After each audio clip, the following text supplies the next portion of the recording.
Hello everyone, myself Jennifer. Welcome to our channel. Okay, so in this video we are going to, it's kind of walkthrough about how to set up GNU collection of build tools, which is GCC, G++, GDB and other things and all. But minor introduction about what is GNU. GNU is nothing but it's collection of free softwares with an intention of actual அவங்களோட plan என்னவா இருந்துச்சுன்னா they wanted to have their own operating system, okay, which they had. It's completely, or it's an extensive software tools which is Linux, okay, but all those tools can be used in Windows also, they thought. Okay, so there came GCC and G++ in Windows as well.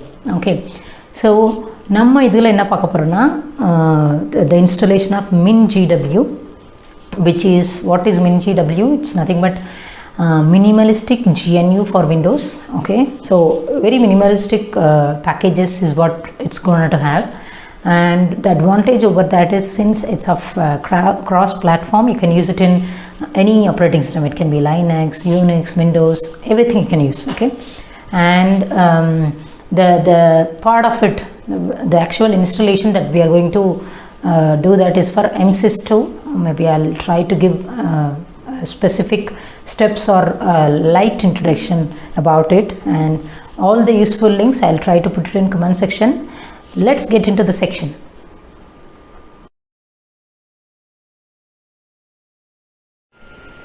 Okay, so in the section la நம்ம லைவாக பார்க்கலாம். I'm sharing my screen actually. So again, this is what I was trying to tell. What is MinGW W64? W64 is nothing but it's for 64-bit operating system. Okay, so MinGW, it has its own set of headers, libraries, runtimes.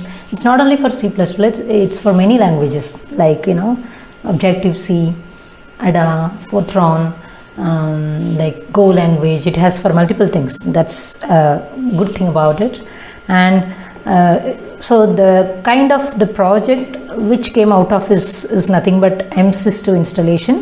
Okay, so I will put I'll just try to add description about it so that it will be easy for you, or the links so that you can go through.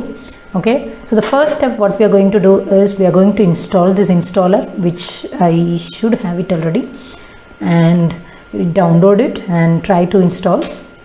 It should not take much time basically.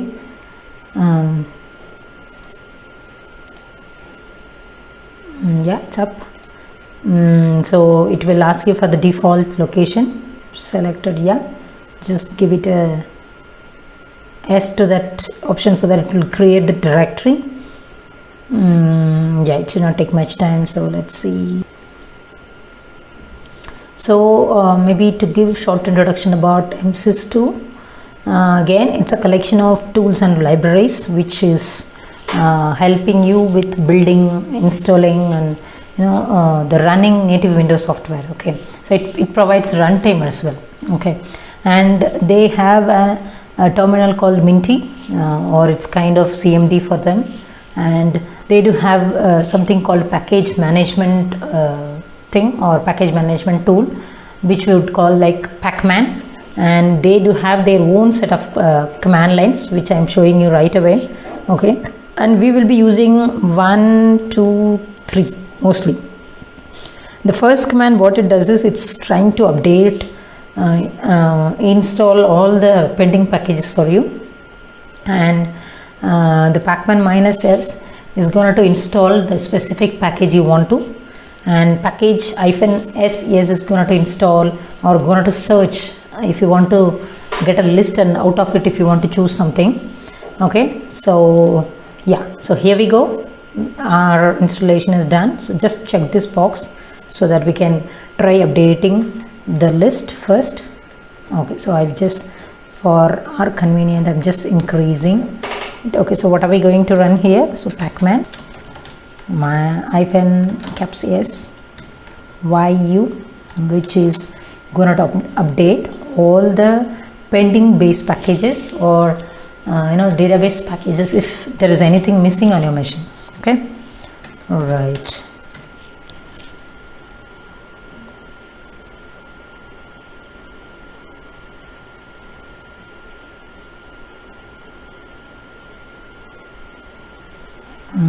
you have to give again because it's for whether you are fine to close the terminal. Okay, so the second step what we are going to do is we are going to launch MSys terminal itself, and we are going to see we are going to run the update stuff again. Okay, so again pacman, this time it is just -s and u update. Okay, so it will try to update if that anything pending, so you can have a clear, it will trying to update the rest of package. Okay, so that your side it's fresh and clean, or you're not left out with missing packages and all. So now we are done with all those updates stuff. It's so in the step we are going to install the actual GCC compiler, okay, which is a collection of compilers. Okay, so for that we have to launch MSys2 MinGW 64-bit terminal. Let's maximize that for a clear view. And what we are going to do is we are going to search for the GCC package for C++ language. So for that the command line is pacman -s small s just GCC. Okay, so what that will do is it will list you the collection of GNU packages.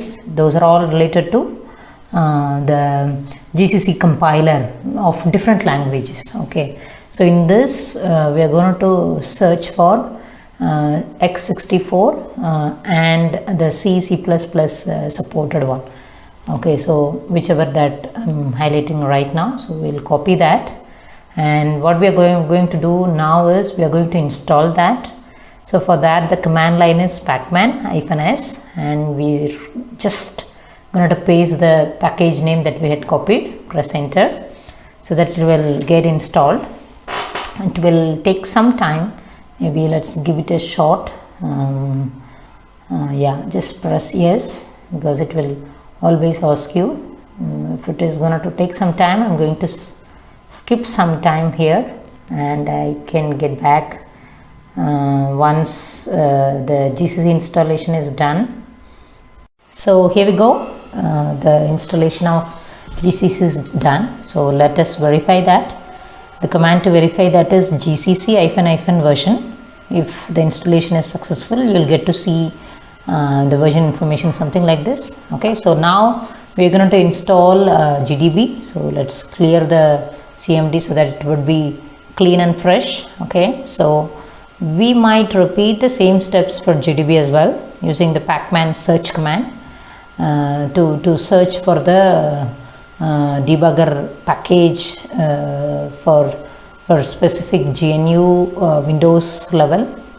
Okay, and pacman -caps s and small s GDB is what the command line that we are giving right now, and which will give you the list of available GDB packages on the installed MSys2 installer or the MinGW installation. In this we are going to choose the correct x64 and Windows specific the debugging package name, and adhe marda. So pacman -s is the command line for package installation, and let's paste the package that we have just copied and press enter. It will continue with the further installation. It might ask the same, like, do you want to continue? Just press yes, wait for it. Maybe let me show you once the installation is done. I think we are mostly done here. Yes, here we go, the installation is done. The same way that we had verified GCC, we can verify GDB as well. GDB -version, if you just enter, it should just display your installed version. So that's great news that we can install both GCC and GDB. So now maybe we might need to do one final step, which is about making your system know about the installation, which we could do via editing the environment system path variable, which I had already given. So you have to go to the syst my sys64 path, and where you have, and there as well you have to go for min-gw64 and bin. That is the path which has all of your the GCC, all the executables basically. Okay, so make sure that you are entering it as part of the system variables, so that any software which is in need of debugger or linker might know that via environmental variables. Okay, so now maybe we could just keep a breakpoint and we could run a quick test by just pressing F5, so that we can see whether our compiler and debugger and all got set. Yeah, so you could see that நம்ம எங்கே debugging point வச்சோமோ அங்கே நம்மளால், so if there are any issues or if there is a crash or something, we could clearly debug in this way. Okay, so that is all about this. And maybe if you have any questions, or if there are any issues when you are trying this, let me know. That's pretty much it. Maybe I'll see you in the next video with great content. You can get to see the cout that we had entered there. So see you in the next video. Bye bye.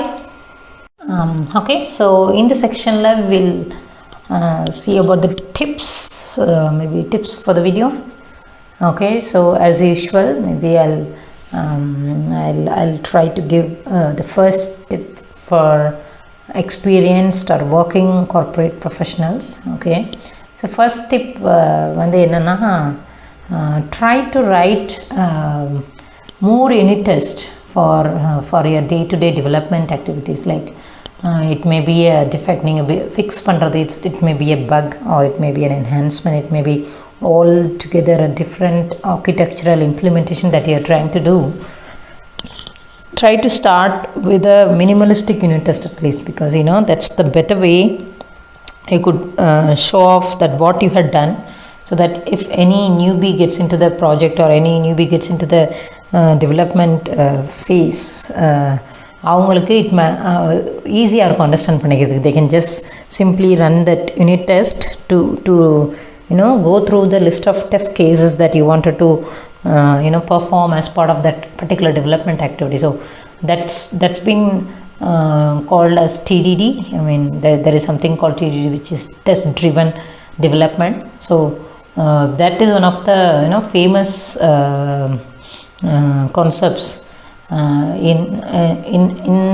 in the field of experience especially. Okay, so when you start with the test, and then you start with the test for the specific function, then you add that function into the actual code, then you will see actually how much level of confidence that you could gain out of it. Okay, so the tip for the freshers or job hunters or interns, or that would be, you could follow WWH rule.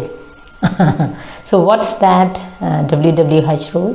So it is about why, what and how. Okay, so which is nothing but you have to always start your if you are learning something also, or if you are part of you're a new team member, or you are a fresher to the particular company and you are given with a particular task, you have to always start with why. Why am I doing this? Why am I given with this? Is that anything else can be done in a better way? Otherwise you won't feel the importance of the task at all. Okay, so maybe you can have a a simple notepad or notepad plus with your ticket ID or with your item, say implement this. You just add one bullet of why. Okay, so why am I implementing? How important is this to my product roadmap? So that when implementing that, you will really feel the importance of that. Okay, and not only that, so then comes another W, which is nothing but what am I going to implement? Okay, is it something like I'm going to implement the complete executable itself, or am I going to implement the particular class, or am I going to refactor the particular class or a function, okay, so that you will have some pseudo snippet running on your mind before you start writing. Okay, there is no point that you start writing and you don't know what you are doing, right? So the third one is H. Then comes the actual how. Okay, so why am I going to do this, and what I'm going to suppose to do this, and how I'm going to, then comes your actual internet search and all those things. See, some people they will jump on immediately. Okay, let's just start with int a or int, no, that's not going to help you at all. Just follow this formula, you'll definitely see, the light out of it. Okay, so that's pretty much it, and maybe from this video onwards we'll be posting a question. Okay, so it might be from the previous video or it might be from the current video. It would be great if you guys, if you are watching through the complete video, I would love to see those answers as comment below. Okay, so the question for today is, I had explained in my one of the videos, or one of the linker debugging section video, what are all the functionalities of linker. Okay, so there are few points. I'm pretty sure that you all know what are those. I would love to see those as a comment. Please comment it down so that I'll see, and it would be really happy for me, so that people are taking inputs from the content that we are providing. Okay, so thank you so much. See you in the next video. Bye bye.